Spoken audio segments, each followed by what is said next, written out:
What's the term? Certainly very strong language here out of that commentary on Xinhua News Agency on the weekend. Now, obviously there are two facets to this. Obviously, first is, China's exposure to U.S. debt. The second is, of course, they're taking this, I guess, opportunity to further their interests here. The message here is that they think the U.S. is being reckless because they're allowing their domestic issues to impact the rest of the world, obviously putting in jeopardy a lot of these dollar investments of a lot of other countries, not only China. Obviously, in their case, they have the most at stake here, $3.5 trillion invested in dollar-denominated assets. So at least as far as that's concerned, they say the world needs a new reserve currency.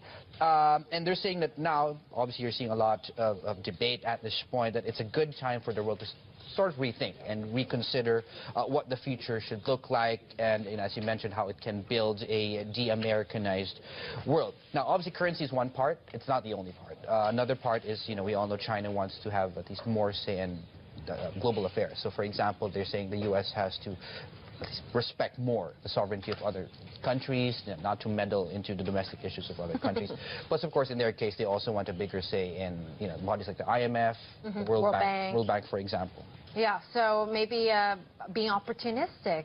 Let's promote the use of the renminbi. But how can you do that when this currency isn't even fully convertible yet? It's not like I can just trade the renminbi into any currency I want. Right. I mean, certainly they do have a lot of domestic issues that they have to put their house in order before. Yeah, just a few domestic issues. Well, one of it is to make it fully convertible. Certainly a very big one. Liberalizing interest rates also comes hand in hand with making your currency fully convertible. I mean, they're doing a lot right now. They're obviously right now in the middle of, say, increasing the number of uses as far as trade is concerned.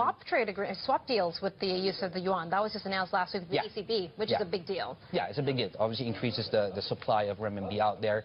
The next step is, we talked about this about 2 or 3 years ago, where you would want to, say, increase the options for investment in yuan-denominated assets. And obviously after that, then you move on to becoming a reserve currency. Right, right. Well, that's still a few years away, I'm sure. Okay, David, thank you for that. Yeah, nodding, saying, of course.